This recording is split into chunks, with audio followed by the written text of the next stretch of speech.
It's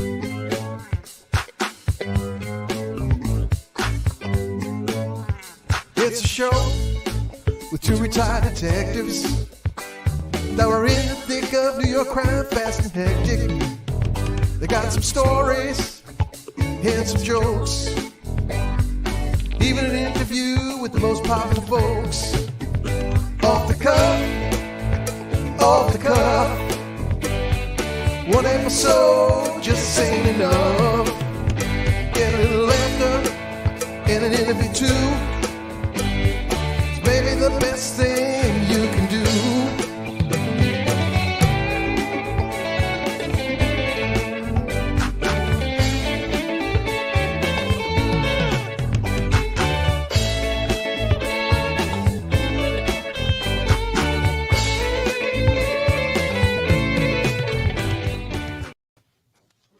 Hello, everyone, and welcome to Police Off the Cuff, Real Crime Stories. I'm your host, Bill Cannon. I'm a retired NYPD sergeant.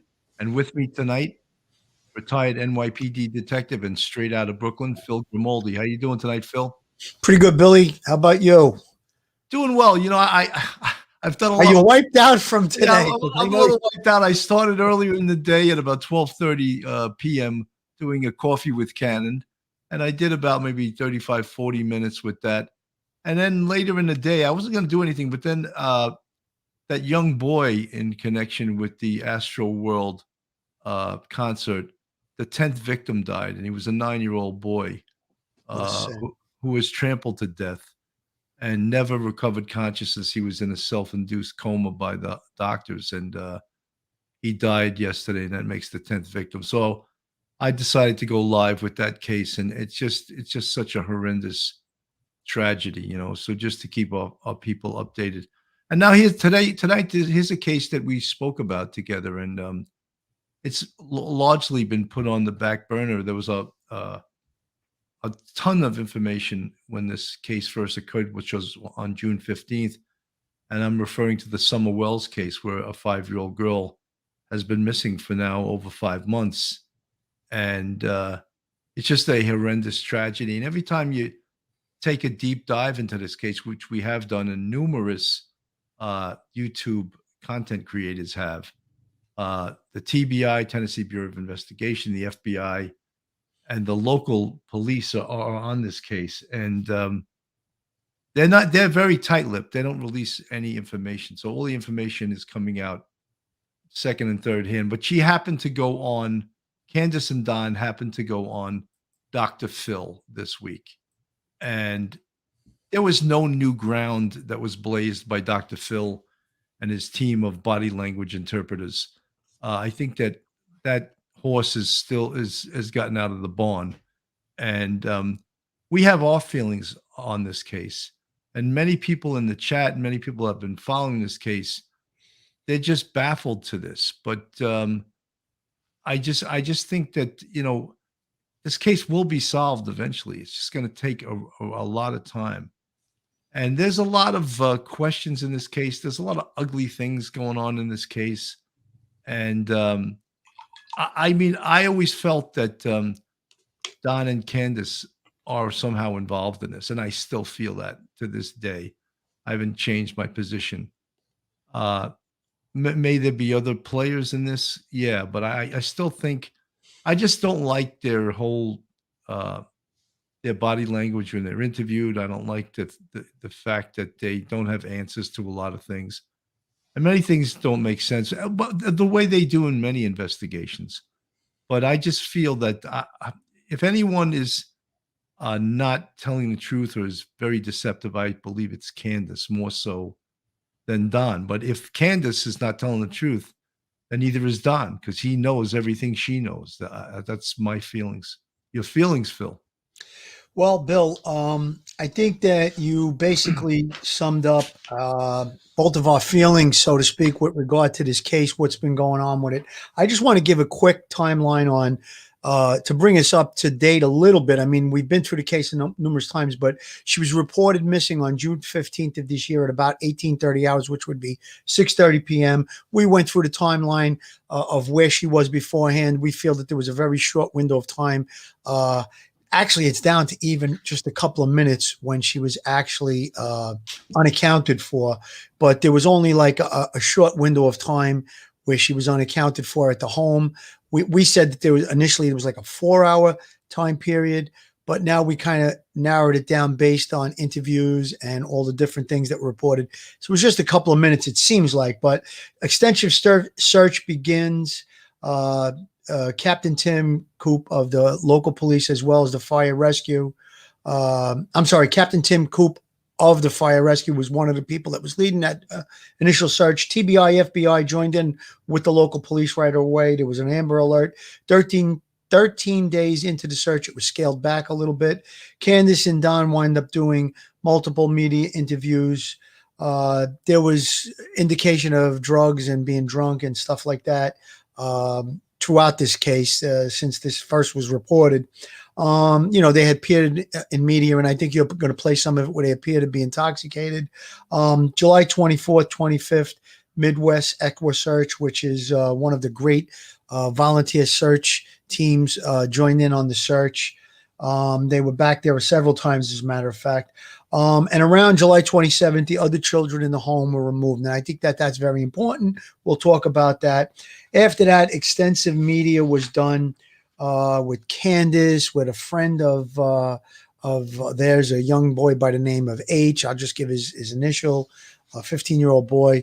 So a lot of different things have been going on. But if we're going to talk about the latest episode of the Dr. Phil show, yes, they brought in two experts, alleged experts. They had some credentialed, Scott Rouse and Greg Hartley. Scott is a behavioral analyst.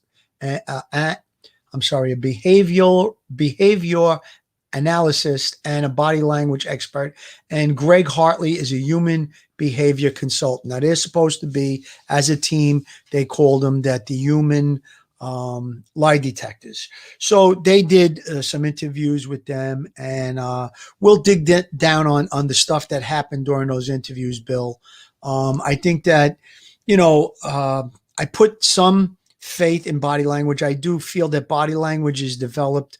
I mean, there's obviously a science to it that, books are written about it. There's experts on it, but I really feel, as a homicide investigator over the course of my career, I had to be in a room with somebody talking to them, maybe just even normal conversation, pedigree information back and forth. And that's when I start to develop body language. That's my experience with body language. Now, there are different techniques that you can look for when you're trying to study a person's body language, but I think the best way is through that conversation, meeting that person, talking to them, see what their response to known answer questions. What I mean by a known answer question, if you ask them something that you already know the answer to, they answer it correctly, you're starting to develop how they're going to answer these questions. Then once you get into the meat of the interview, whether it be a missing person case, a homicide, a shooting, stabbing, whatever it is, and then you start to develop, when you feel that they're being evasive, you now develop the patterns that they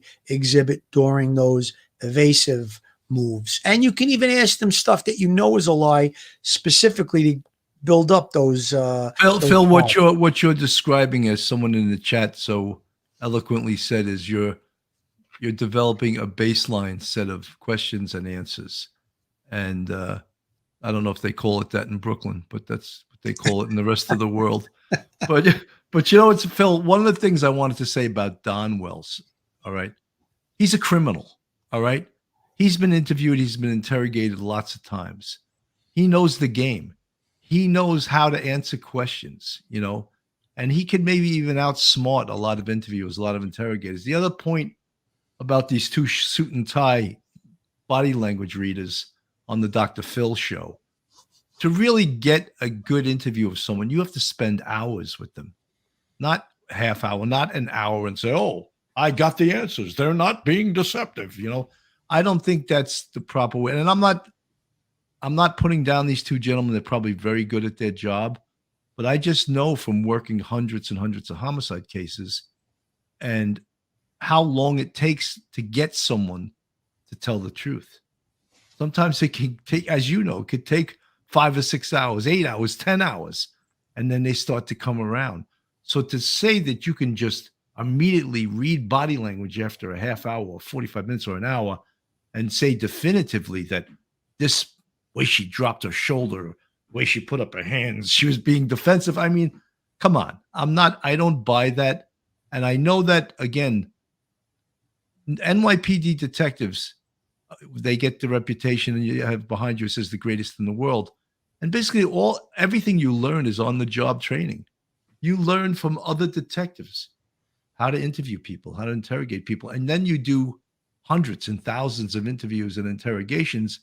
And that's what makes you so good at it. So maybe even to describe what you do might be difficult to describe or even to teach someone how you do it, because it's learned by rote and on the job and doing it over and over and over again. This interview that I'm going to show, this was one of the first interviews they did. And when I first saw this, I was just sort of baffled that, first of all, she looks like she's on drugs or high, one of those. Let me just play it, and our audience and everyone else watching can determine how they feel about this. A lot. I know she didn't walk away from this property by herself or off this yard by her swing. I feel in my heart that somebody has came up here and took her, has lured her away from here. Me and my mother and her were planting flowers. And we went in after we got done washing our hands, and she got a piece of candy from Grandma. And she wanted to go back over and see her brothers. And I said, okay. And I walked her all the way over to the porch. And I watched her walk into the kitchen where the boys were watching TV. And I told the boys, I said, watch Summer. I'll be back. And within 2 minutes, I came back. And I asked the boys where their sister was. And they said, she went downstairs, Mom, to play with her toys in the playroom. I said, okay. And I yelled downstairs for her a couple times. And I didn't get no answer, which was unusual because usually she always answers me. And so I went down there to check, and she was nowhere in sight. She was just gone. I don't go on walks around here or runs because I'm scared of the bears and snakes and even the coyotes that are around here. Well, whoever has my daughter, I pray and hope that they have not harmed her and they bring her back to us safe and sound. Just go to the FBI, the police, and clear it up. I mean, I don't know. It seems kind of elusive. It's really strange that I've never seen this truck, and I've never heard of it until just recently. But I wish they would come forward and explain themselves. I mean, if you're not a suspect, at least come forward and say what you've seen. She was a tomboy. I shaved my head. She wanted to have her head shaved like me and the boys did. She tried to shave her head She tried in to the shave her back head and make herself. it, I think you can see it in some of the pictures, and it was getting out of control. So we decided to shave her head off and let it grow back long, and she shaved her head so she wouldn't feel bad, and but it didn't bother her at this point. Well, I knew right away that she was abducted. You know, I knew that right away, and that's what I told them from the beginning. But they have to go through their, I forget the word. Phil, how weird is that he says, I knew right away that she was abducted? Now, this is early on in the investigation where no one really knew anything. So for him to say that he knew right away she was abducted, I found that to be quite unusual. The other thing I found unusual is that whenever they're being interviewed and they offer up little pieces of information that have no meaning, like she got a piece of candy from Grandma, we washed our hands several times. Like, what does that have to do with the story? You know what I mean? Like, you're adding in these little tidbits. And I always found out when people did that, it was because they were being deceptive and they were filling up the ahs and the oohs with, I got a piece of candy from Grandma. We washed our hands several times, information that the questioners and the interviewers don't really need to know. Yeah, absolutely. I mean, the fact that he's like convinced that she's abducted at this point, um, I don't know that that's really to be that accurate about it. That doesn't make sense to me. It seems kind of odd. He's talking a matter of factly that it's definite that she's been abducted, and there's just so many things that can be said about Don. I mean, since this all occurred back in June, he's been arrested several times. During the Dr. Phil show, he made mention of that people had been coming out to the house, and somebody came out to the house late at night and he fired a shot over their head. So I think that, he's still got access to firearms. This guy sounds like he's got some issues. They obviously took the children away. And, during the Dr. Phil show, there was a question about, do you want the children back? Yes, they both, yeah, we want the boys back. And he says, well, do you think if there's an inspection of the home that you guys will be in compliance with what they're looking for to return the boys home? And he said, well, there's several things they want us to work on. Of course, they showed the house is not, it's in a lot of disarray and stuff like that. So there's a pattern here. There's a lot of things going on. There's obviously drinking, drug abuse. It's not really a fit home. Apparently, they took the children away for their own safety, and they're basing that on the things that were going on in the home previously, as well as they felt that it was a dangerous place to be based on there was a big media uproar against Candus and Don. So those things were cited by Candus and Don during that show as well. And, so you have a conglomerate of a lot of different moving parts and different things going on in this home and in this family. So to look at them, I don't think is, it's quite logical to either include them or exclude them as being involved in the disappearance of little Summer. So, again, the more you dig into them, the more you find. And, there's just a few things that I wrote down from watching that episode. And one of the chatters had wrote that she didn't learn anything new from the show. And I'm going to disagree with that because, I mean, listen, we didn't find anything that's going to directly lead us back to what happened and where Summer Wells is. But there's a few topics that came up, and we'll discuss them as this after the video plays, Bill. All right, let's go back, listen a little more of this. I feel for them, but I just wish there was a way that neighbors could search neighbors' houses, and then if they're not willing, get a search warrant or something. But there's just no way you can search every single house, in the eastern United States or whatever. But I would. Steffi in the chat, I just wanted to break in. You keep asking, did anyone interview the three boys who were taken away from them? I'm 100% sure that they were interviewed. All the information that the local police have, the FBI and the TBI, they haven't released anything. So we don't know, but that would definitely be part of a large investigation like that. And if they didn't interview the boys, they would be remiss in their investigative duties. Let's move on. Yeah, there's always going to be haters, and it's always going to be that way in this world. And we just want to focus on the good friends and Christian people that are trying to help us and praying for us and praying for Summer. And we thank them from the bottom of our hearts. And that's the kind of people we try to relate with and socialize with. So we don't know anything about, no red truck, or we hardly know many of our neighbors. I mean, because we just try to be around good people. I mean, and we do have good people in this area. We found out since this has all happened. We got some real good neighbors and good folks everywhere. But the most important thing is to bring Summer home safe. I'm sorry that you feel this way about us, but we love our children with everything we have. We've never went without, thanks to Summer's daddy and my husband. He's always provided for us and has worked as much as he could and can and still is. And I'm sorry that you guys feel that way, but that's my baby, and nobody would ever treat her like that as long as I was around. That's another strange statement there.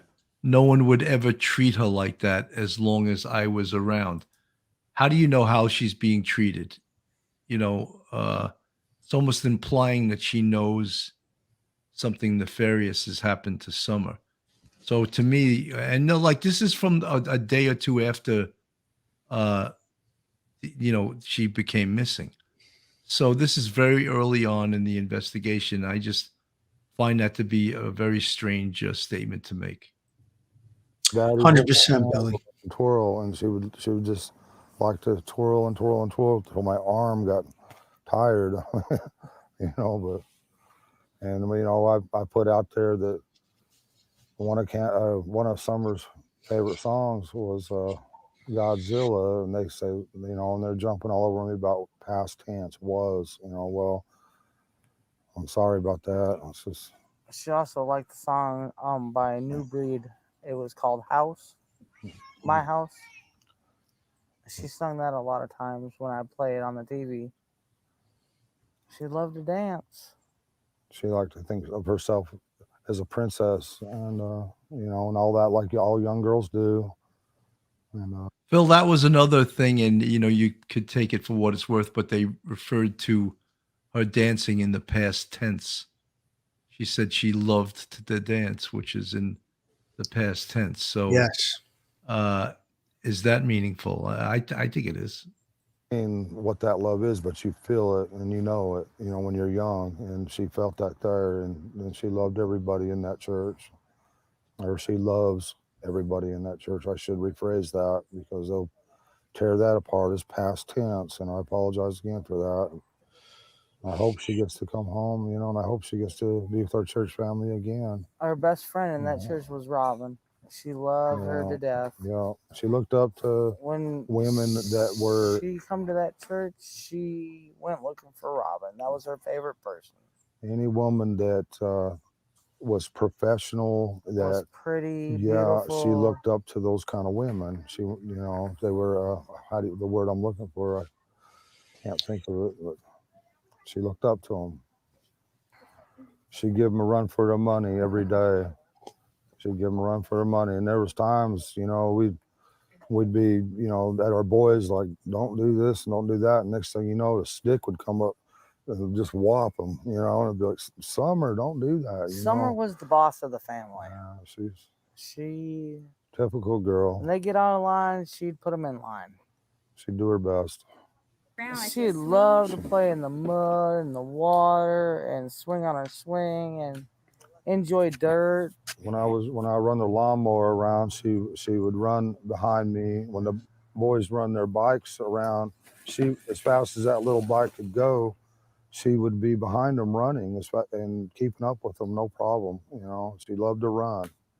She just loved to run, and she could pull herself up on that swing, her full body weight with her two hands, and she could do that. None of the other boys can do that, but she can.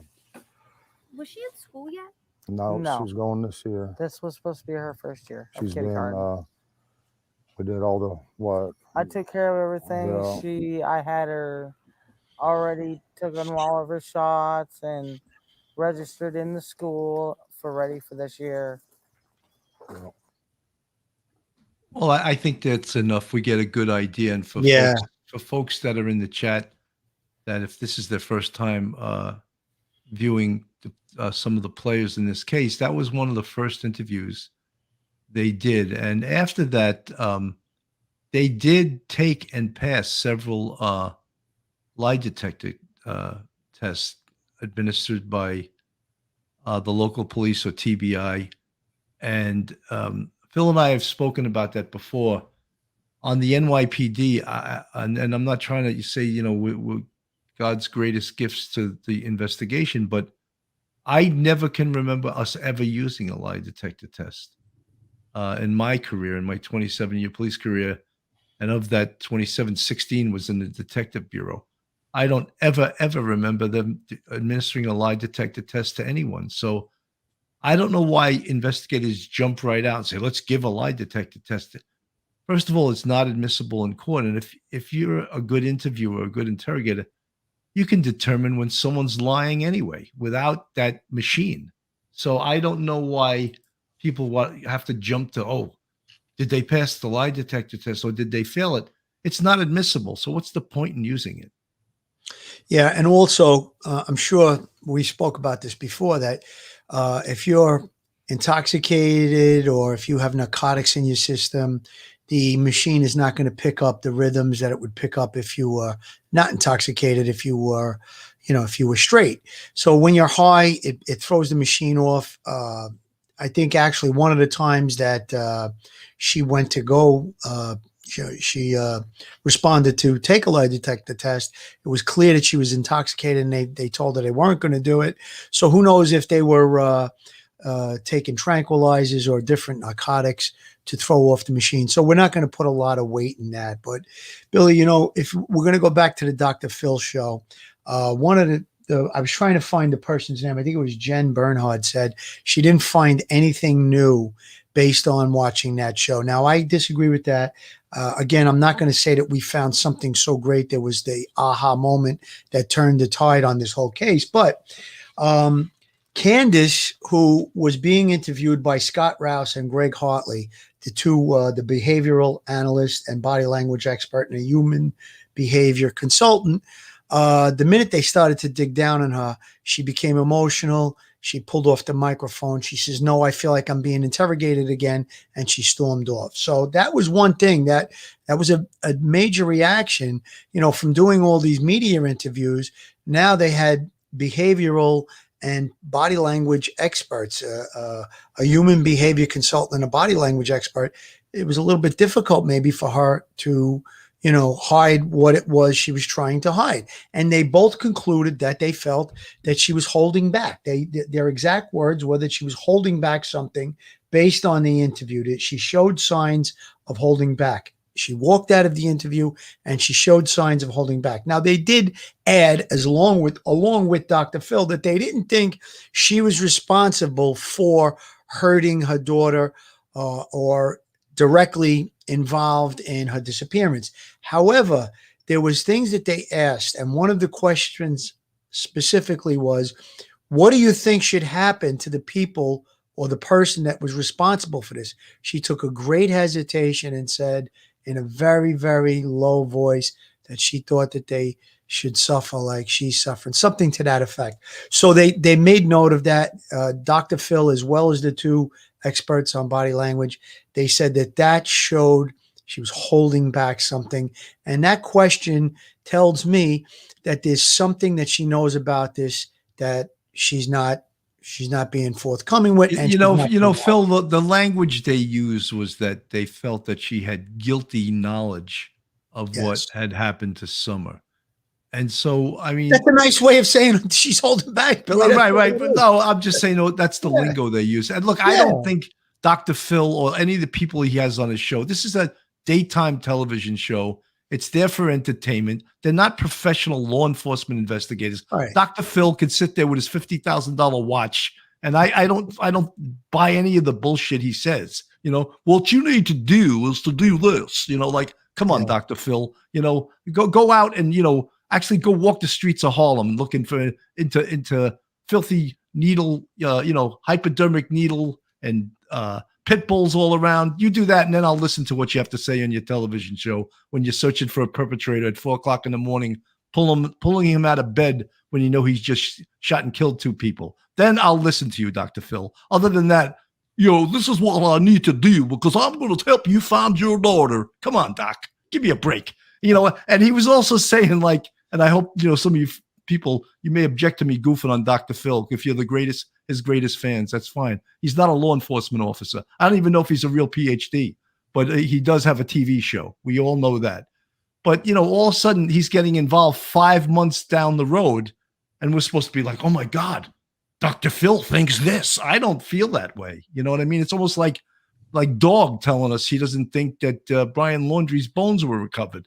Dog's Dog's a cartoon character, and everyone on social media is like, "Oh, Dog said this." I don't care what Dog said. Yeah.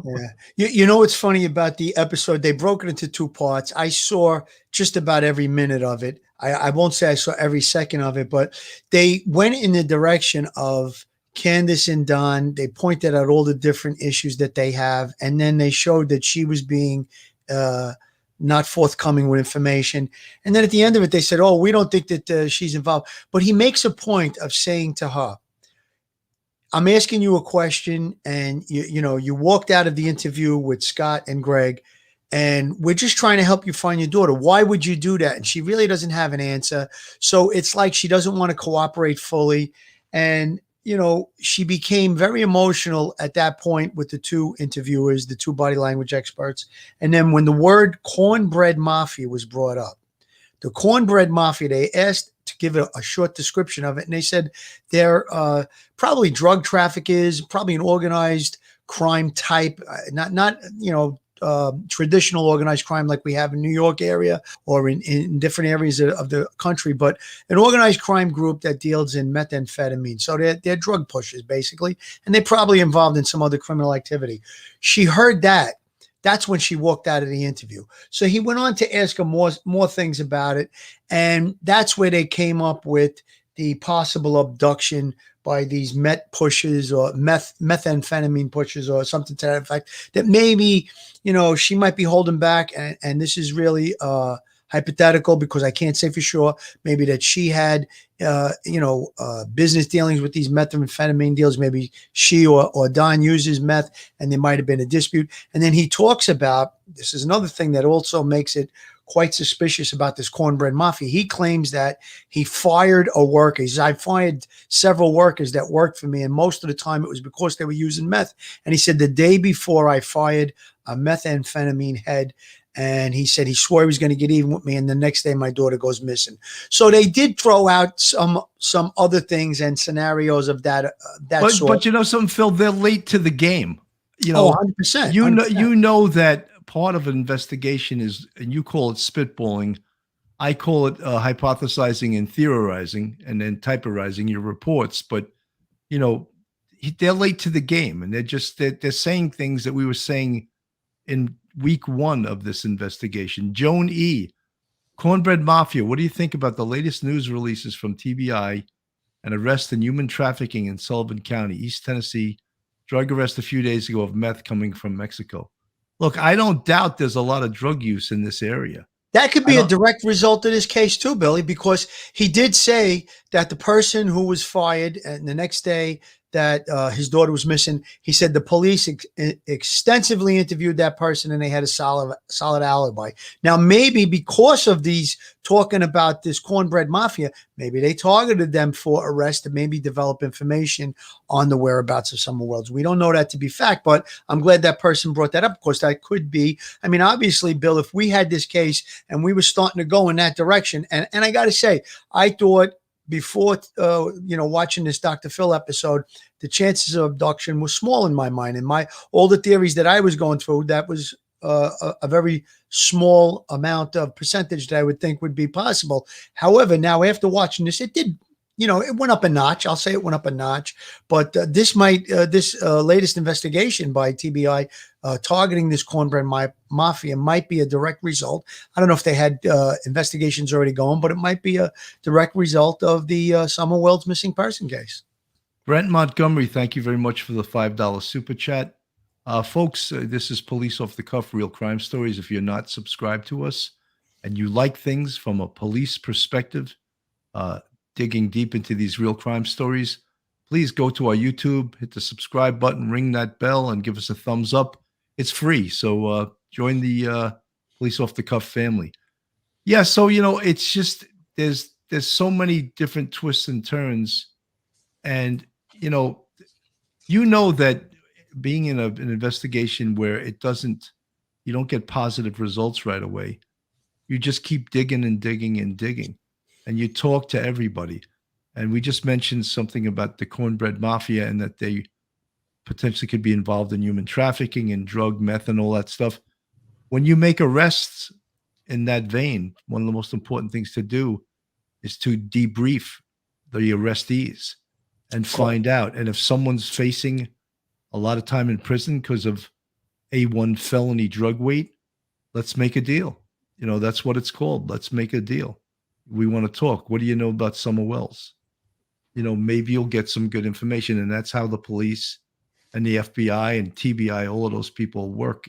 And that's hopefully we'll get some good information. I don't think we're going to get information from Dr. Phil's show. But that's how you get real police information. Dr. Phil, at the end of the show, he made a statement, and I'm going to give him credit for this because I think it falls right in line with you and I both feel about this case. And he says he believes that when this case is solved, and he said it will be solved, we've said the same thing, but he said, I don't think it's going to be not a stranger perpetrator, meaning that she wasn't just abducted by some stranger. And I really feel that that's a very strong possibility that it's going to be somebody, either Don and Candus or somebody close to them is going to be responsible for the abduction of Summer Wells. I just don't see a stranger marching into that property. We had gone through this numerous times, the layout of the property. We had Don Rader on from Midwest Equisearch, and the dogs being there, all the different things.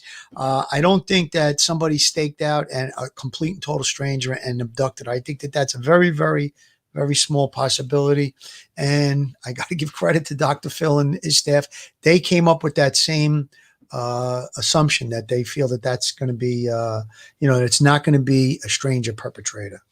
Phil, I totally believe that also. I think that's what, if he hit anything that was true in that whole 2 or 3 part show, whatever it was, that was probably it. And yeah, the thing is not only do if someone did take her, it's definitely known to them but I still think that Candus is involved in this.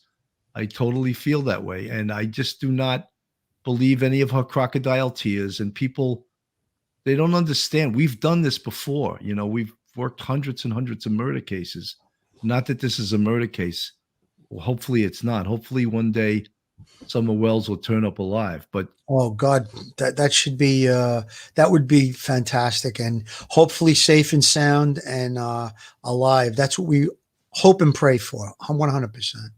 And the thing is, guys, everyone's asking, where's the TBI? Where's the Hawkins County Police? Where's the FBI? They're out there. They're working this case. But guess what? They're not sharing it with the media. And that's probably the smartest thing you can do, is not share everything with the media, because in a police investigation, you can use the media to your advantage, but the media can also use you and hurt a criminal investigation.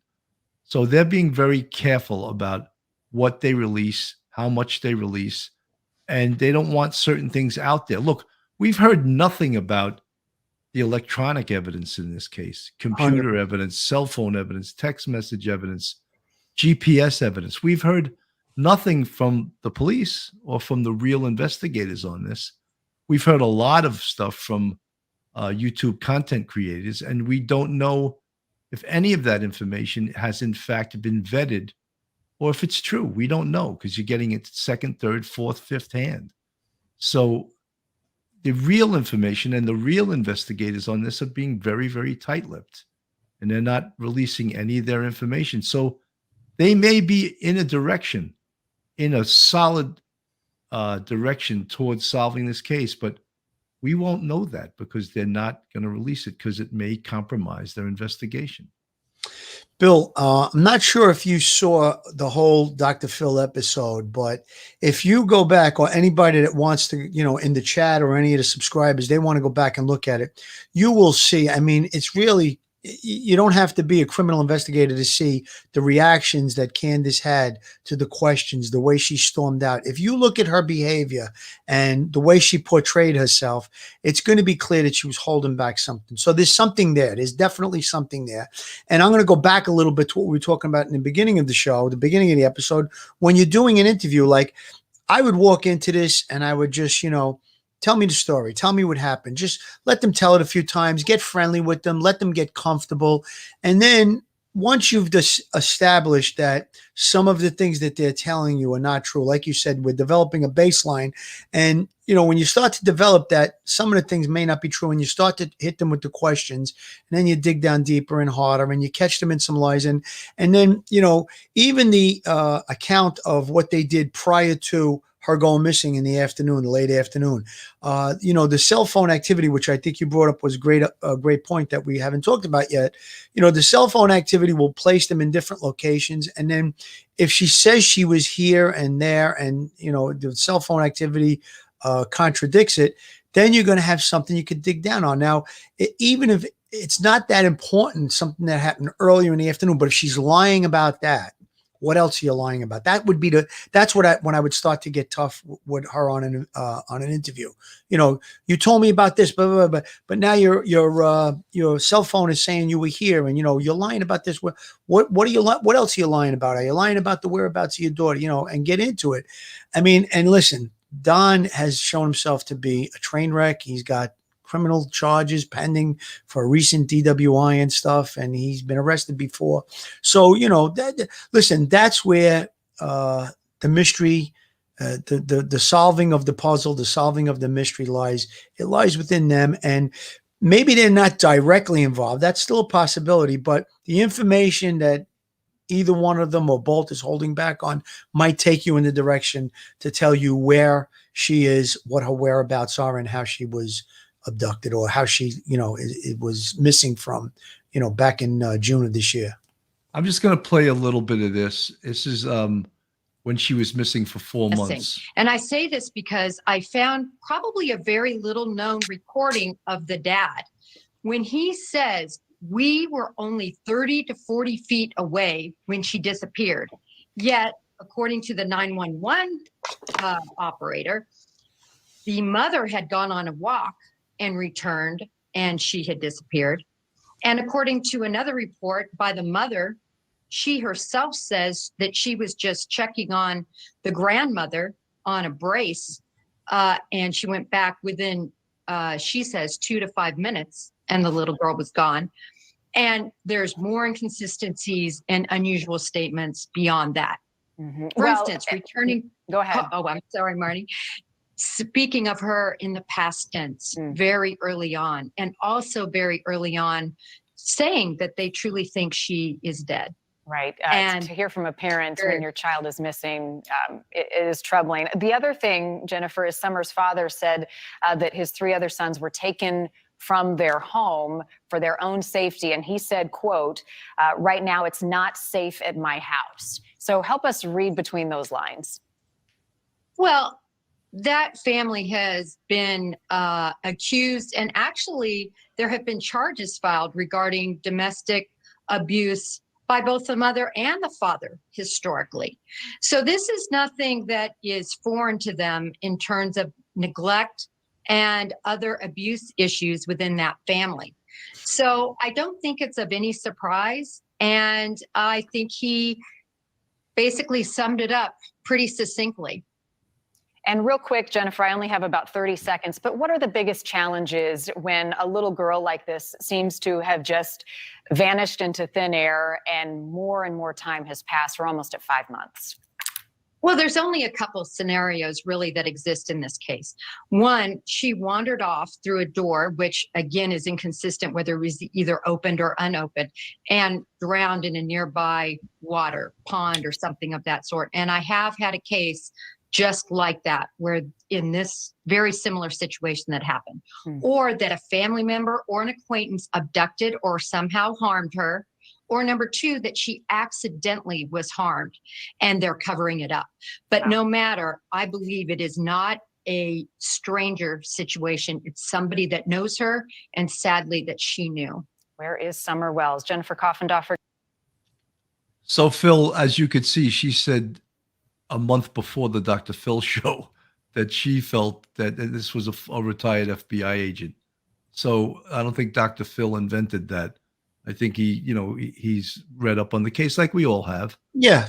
But it's not something that was a smoking gun. It's not the Zapruder tape from the Kennedy assassination. You know what I mean? It's it's something that you can really figure out from listening and just look. One of the things with Ohio Equus Search with Dave Rader, he went out to the Wells home and they searched with drones and a crew. And this was actually months after, and they found nothing. And he felt from the very beginning that the probability of her being taken were very, very slim. Yes. Because of the time frame, so we've been up and down this path before. Mhm. But I as more and more look, just to segue to another area, we covered the girl from Australia, the little girl that was kidnapped Cleo Smith right out of a tent, and for 3 weeks no one had any clue, and they found her. Right. And that was one of the most amazing stories. Absolutely. But in this case, so far, 5 months have gone by, and we don't have that happy story to report yet. And could it happen? Yeah, it could happen. But I sort of feel that what all the FBI agents said, what Dr. Phil said, if she was taken by someone that knows them. First of all, to go on that property, you have to practically be Crocodile Dundee, because it's a scary place. The house is like a dangerous place. Wires all over the place. If someone that was a building inspector inspected that house would fail in 25, 30 different ways, So I think that Don Wells made a remark during the Dr. Phil show where he said they're looking for us to put up some walls and stuff like that, because obviously there's areas at a home that are obviously very unsafe. And I mean, they're asking them to construct walls and stuff. And if you saw the way that you had to get into, which they showed it on the Dr. Phil show, to get down into the basement area where little Summer slept, it was actually quite difficult. You had to turn your body around and go down. It was almost like a dungeon type situation. But one other thing that Dr. Phil brought up, and I thought this was very, very good on his point. I don't want to seem like I'm beating up on Candus or praising Dr. Phil, but I just, from watching it, and that's really why we went on tonight. He says there's the time frame that she says between when she was by her mother's trailer, which was only like 15, 20 yards away, not even. And she had given Summer some candy, and then she walked her up to the door, and she saw her go into the house, and then she waited a couple of minutes, like 2 minutes, and she went right back in, and she asked, "Where's Summer?" to the boys. Now, he categorized it as she's not a hypervigilant mother. And I think that that's exactly right. Why would she, within only 2 minutes of not seeing that kid, and the kid's, plays outside the house, she plays inside the house, the boys were there, people were home. It wasn't like it was 2:00 in the morning and she went in the house and she had eyes off her for 2 minutes and now she doesn't hear or see her. It's the middle of the day. It's, it's 6:00 in the evening. And he basically did describe her as a non-hypervigilant mother. It's obvious. And he even said that to her when, in his talking with her about, did she play by herself? Yeah, she went outside. So obviously she was not a hypervigilant mother. And within 2 minutes, she calls Don. And then he brings up another point that I thought was great. She calls Don, and Don says, call the police. And he said, the police interaction in that home hasn't been for help. It's been for arrest and incarceration of Don. He was arrested there not long before. So why did he said it sounded very odd to him that 2 minutes of her being out of earshot of the mother, 2 to 5 minutes, whatever it is, and then the call to the husband, and then the call to the police. It all just seemed to happen so quickly. And again, everybody was in agreement on that show, and we're in agreement that Candus is holding back something, and that could be the key to the whole case. And most of the people, I'm reading some of the chats, they think that Don knows just as much as what she is holding back. I mean, so it sounds like the both of them may or may not be directly involved in the abduction or wherever the whereabouts of Summer are, but they're holding back information, and they need to they need to come forward with it if this case is going to accelerate. I mean, I'm sure that the investigators are doing their due diligence to try and figure it out and come to a successful conclusion on the whole thing. But, you know, if very important information is being held back, that's not good. You know, Phil, one of the things I really feel strongly about is I really feel that neither Don nor Candace are fit parents. I really feel strongly about that. And I don't think that the Bureau of Child Welfare would have taken their 3 boys away if they thought they were fit parents. And they have a history. I believe Candace had 2 kids taken away from her from a previous relationship, a previous marriage. So they have a history of that. There's obvious signs of alcohol and drug abuse on both of them. So, and then combine that with the horrendous condition of their home. I don't think it's a difficult choice for the Bureau of Child Welfare to have removed their 3 boys from them. Billy, you and I both, day one that we started this podcast on this specific case, we both were in agreement on that we felt that there was obviously a history of domestic violence in the home. We saw the condition of the home eventually in some of the other podcasters and news reports and stuff. And then when you start to see them giving interviews and they appear to be intoxicated, we both called for Child Protective Service or the Bureau of Child Welfare, whatever you want, whatever the agency is labeled out there, that we felt that they should do an interdiction and see if, the children should be removed from the home. And sure enough, within days of us saying that on the podcast, they were removed from the home. Now, it may or may not be related to what our opinions were on it, but you and I, as being veteran police officers, veteran detectives, you being a sergeant and being involved in many, many domestic violence cases, as well as myself, we recognized it right away. And that was one of the first things we called for. So, there's a history of those things, and we're just happy that those boys are probably in a safe place right now. Maybe one day they'll be reunited with their family. Who knows? But I'm just glad to see that they are safe and sound and not in a dangerous situation. Sincerity, the home was not fit for any underage child to live in.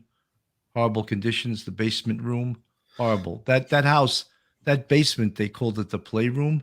It looked like worse than any prison cell I've ever seen. Yeah, it was really was obviously horrible. like a dungeon. I don't know how they could call it that. To me, it looked like a dungeon. But again, I don't want to be so harsh about it. But yeah, I mean that young lady's right.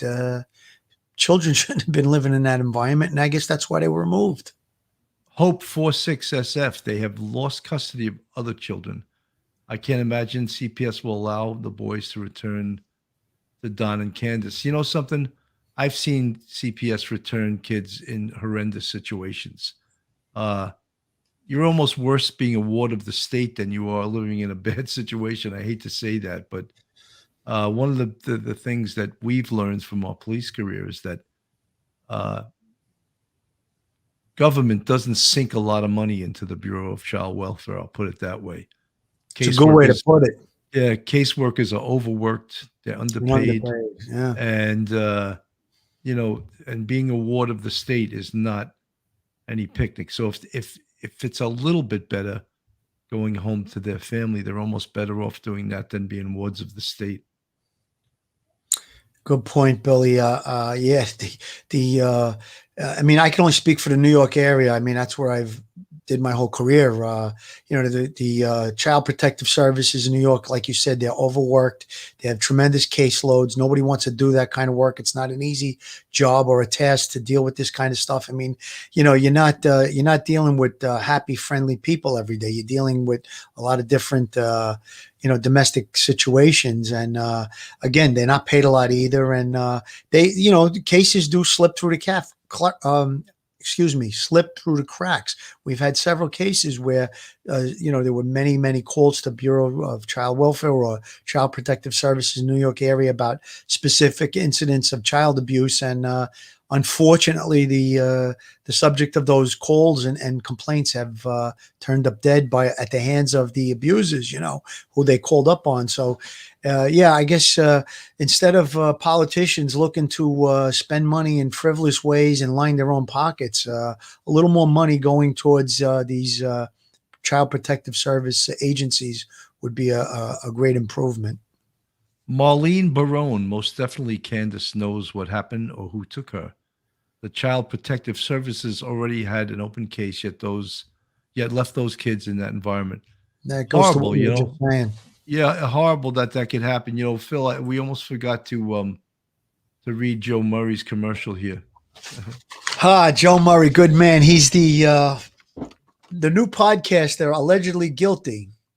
If you're in the New York area and you find yourself in a jam and you're in need of legal counsel, do you need a victim's advocate or an attorney? Well, Joe Murray is your man. He's not only an experienced trial attorney, he's also a retired 15-year member of the NYPD. He literally knows both sides of the fence. His website is jmurray-law.com. That's jmurray-law.com. His telephone number is 646-838-1702, 646-838-1702. Or you can email Joe at joe@jmurray-law.com. That's joe@jmurray-law.com. I spit it out because I was caught off guard, but Joe has a podcast called Allegedly Guilty, and he's a frequent flyer on the Police Off the Cuff podcast. Good luck to him and Ange on the new show.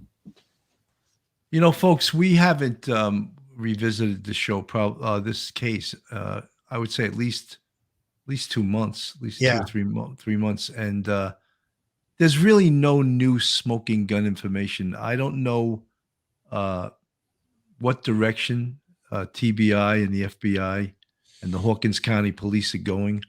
What direction are they looking at? You always want, in a major investigation, you always want an investigative direction. Who are we looking at? Are they still looking at Candace and Don?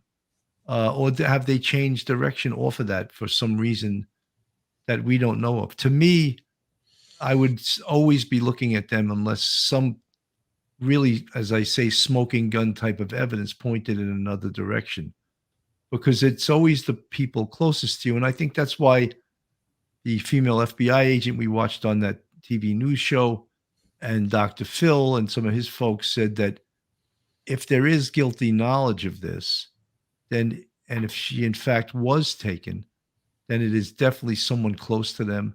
It's definitely someone they know. And as I said, I always believe that Candace has knowledge of this. Billy, just based on everything we know about the layout of the location, that all makes sense. That makes a lot of sense. If it is somewhere, somehow that she was abducted, it's going to be somebody that they know who was familiar with her. It could be something to do with this cornbread mafia, methamphetamine dealers, these meth dealers. They could be unscrupulous. Obviously, the drug trade is very nasty business. And then him talking about firing a meth head the day before, and he's fired numerous ones in the past. So, when you're high on that stuff, God only knows what could be going through your brain. And it could be that somebody that is known to them through this drug dealing, maybe they involved in that kind of narcotics themselves. And it could be, and maybe that's what prompted the recent arrests of that cornbread mafia, targeted by law enforcement. Deb Mundorf, Police Off the Cuff, do you know why they haven't been interrogated to the fullest? There is much deception, lies, and diversion on live videos. I would think it would be warranted. Why don't you answer that, Phil? Well, you're asking if they haven't been interrogated to the fullest. Now, I talked about interrogations that I've done before, and the way that I do it is, day one, minute one, as soon as this is reported, I'm getting a good, hard, strong interview out of the person. I'm going to let them talk, tell their story. I'll let them tell it a few times. And then if I find inconsistencies, I'm going to go back over it. Now, re-interviews, you're going to get a good interview that you're going to start with, and then you're going to try and find if you can corroborate a lot of the things that you found out from that interview. Now, there are times when there's minor inconsistencies, that's okay. But if somebody is placing himself in one location, specifically around the time that she may have gone missing, or something close to the investigation she's placing herself, or he's placing himself, or whoever it is that you're interviewing places himself here, and you now go to corroborate and you find out that they weren't there, they were someplace else. That's something. Re-interview, bring them in. I just want to go over this. You talked about the day of the incident, you said you were here. Let them admit it a second time now. Yes, that's where I was. Well, guess what? I have videotape of you, and you play it for them, and now they're there with their mouth open, and you're going to dig down hard, and you're going to try and really get to the bottom of it. And again, you're going to throw at them. You lied about this, and they may have some stupid reason why they lied. It's possible, I wasn't supposed to be there or something, whatever. But you're going to say, well, you lied about that. What else did you lie about? And you're going to dig down harder and harder. And, maybe you're going to be loaded with more than just one inconsistency. It might be several inconsistencies. So again, re-interviews, they may have been done. We don't know. It doesn't seem like they were pushed very hard, but she did walk off the interview on the Dr. Phil show and claimed she was upset. I feel like I'm being interrogated again. She used the word interrogated, not interviewed, interrogated. So maybe she was interrogated. We don't know exactly. We don't have the case folder in front of us. She may have been interrogated, interviewed, whatever you want to call it, several times, and we're just not privy to that information. But that is a great point, by the way. Marigold, can you refuse to be interviewed? We just went through this with Brian Laundrie and his parents. They invoked 100%. They invoked counsel and they refused to be interviewed. And maybe Brian Laundrie would be alive today if he didn't refuse to be interviewed. I can't predict that, but bad things happened, so we can't say we're not crystal ball, but things didn't go well with that. The thing is with this case, it's already a long-term investigation. We're into 5 months, and they claimed that they had been interviewed numerous times. What's baffling to me is that if they really have been interviewed and interrogated, and they come in as many times as they're asked, why haven't they invoked counsel? That was always baffling to me, why they haven't, and doesn't really make sense. How about you, Phil? Well, the only thing I could come up with on that, it doesn't appear that they've invoked counsel. And the only thing I can come up with is that they're afraid that it's going to make them look guilty. And they do have a point about that, because a lot of times when a person or persons invoke counsel on a criminal investigation, that's like a little bit of an aha moment. Oh, what do you got to hide? So maybe that's the posture that they're taking. But one of the things that was also brought out on the show regarding Candus again, when Dr. Phil had some of the people from the show, his producers or whoever works on the show, asked if they could come to the home and take a look around and I guess bring a camera crew. Candus said absolutely not, no way. And then allegedly after she cleaned up, she was going to welcome them back, but they took video from another podcast that was done. And they used that video on the show. So again, seemed like she had something to hide. I mean, probably she didn't want to, the house is in disarray, and there might have been, now that the kids aren't living there, maybe those kids were the ones that were doing the tidying up and the cleaning. So maybe it was really even worse than what we saw on that podcast interview. So she balked at it. And then after a few days, she had time to clean it up. And then she contacted them and said, yeah, you can come, but I don't think they ever did go. He didn't say one way or the other, but rather than using their own video, which I think if they went, they probably would have, they used the video that was supplied on that other podcast. So again, another notch against Candus. These are questions that, in an interview, if she was re-interviewed, these are the things that I'd be drilling down on. Phil, the $1 million question, will this case ever be solved? I feel confident that it will. And the reason I say that is that as time's going on, a lot of things aren't changing. We still are focused on Don and Candus. We're uncovering more and more inconsistencies. You have the great FBI, what is it called? The TBI, the Tennessee Bureau of Investigation, and the local police. I'm sure that these investigators aren't sitting back drinking coffee and eating donuts. They're probably working their butts off, and I think that we are going to find out. I'm actually very encouraged that there was this recent arrest of members of this cornbread mafia, because if they are in the area, whether or not they're involved or not, I mean, if you're facing 5 to 10 years on a simple drug charge, and you know a little bit about the whereabouts of Summer Wells, or you know something negative about Candus and Don or somebody else that's involved in this thing, you can get your get out of jail free card punched by giving information on that. So again, we call that shaking the tree, Billy, right? I mean, when we want to target a location for information, we'll go there, check a building to see if who's got warrants.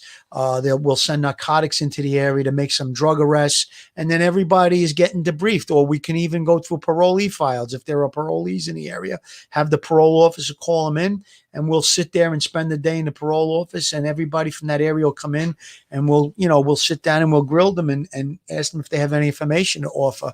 And a lot of times these are successful ways of solving a case, and it leads to good leads. Absolutely. Heather Chekaleli, that's a hard name to pronounce. I don't think Dr. Phil did his homework. I have followed everything day one. I was incredibly disappointed. Well, I don't think, for whatever it was, an hour and a half show, that they were going to drop everything and just spend days and days on this. I think that they basically had the gist of what they wanted to say, the gist of what questions they wanted to ask. And I think they did a competent job on it. I don't think, look, no one's going to solve this case in an hour TV show, when it's been going on for 5 months. Billy, I just want to comment on that to Heather too. I know where you're coming from. You're frustrated. We all are. Look at that beautiful little face on the screen right now. And we all want her home safe and sound right this minute. I get it. But I got to say, in defense of the Dr. Phil show, and Bill just pointed it out, they did their best they could do. They uncovered some things like about this cornbread mafia. Their observations were very similar to Bill and mine. So I think that, again, they're not the FBI. They're not a local police agency. They're a television show. He's supposedly a psychologist. He brought in those body language experts. So they did okay. And I think, there was some things that came out of it. I can't say that nothing came out of it. I'm not totally disappointed. I mean, we've gone through all the things that came out of it. Her walking out of the interview, the cornbread mafia stuff, the timeline. He says about 2 minutes. She's not a hypervigilant mother, and she's calling her husband, and he's not a kind of guy that's calling 911 and looking to be interacted with police so quickly. So that's another red flag there. So I think, listen, Heather, I get it. You're probably frustrated just as we are, and I'm not going to knock them. They did an okay job, I think, and I think Bill feels the same way. Yeah, I think so. I mean, look, I joke around and imitate Dr. Phil. That's just because that's who I am. Yeah, that was just I'm a ball breaker and, former stand-up comic. And, if I can get a laugh, I'll get one. And I don't mean any harm to Dr. Phil. He's got lots more money than me. He's wearing that. You had me laughing, Bill. He's wearing that $50,000 gold watch. Look at his watch next time you watch that show. Yeah. I'm just like, oh my God. That watch is probably that's an Acura for me. Yeah, that's right. That's a car. He's a successful daytime TV show there, TV host, whatever you want to call him. He's got a successful show, and God bless him. We don't have any ill will towards him, but I think that for a television show, I mean, they put people on it. They brought in these two guys that were body language and behavioral experts, so they did their due diligence, I guess. And listen, we just got to hope and pray that behind the scenes, we don't have access to the case file, that the FBI, TBI, and the local police are doing their due diligence. And I think that somebody's trying to play with us right now. Yeah. Phil, I just put that up for that very reason. Schmitty says, Bill, have Dog and John Walsh on your show. Schmitty, touche. Thank you. You got a sense of humor too. Yeah, we're gonna send out invitations on our next show to have. Yeah. Don't hold your breath on that one. But, have Dog and John Walsh on our show. I don't know if they would show up. I don't know, but it's Schmitty. It's a good suggestion. You can see we have a sense of humor too because we're laughing at that. Absolutely. I think that's pretty damn funny. So, guys, tomorrow night at 9:00, we have Yeah, this is going to be a a good gentleman named Thomas Delgado, who happens to be a stand-up comic, real funny guy. He's a New York City tour guide. He's the son of a brain surgeon. Believe it or not, you never say when your father's no brain surgeon. Well, mine is. Yeah, You know, that's great. And Thomas Delgado, besides all of those other things, he has a law degree. But his parents must be like, "What the hell are you doing? Well, you have a law degree and you're a stand-up comic and a tour guide? Are you kidding me?" But that's what he is, and he's a really funny guy. I'm going to do a show first about some of the neighborhoods in New York City that he's visited, but also he does a show on famous mafia hits and the locations of these mafia hits in New York City. So tomorrow night at 9, Tomas Delgado, Tom Delgado. I think he likes to be called Tom. I call him Tomas just to break his chops.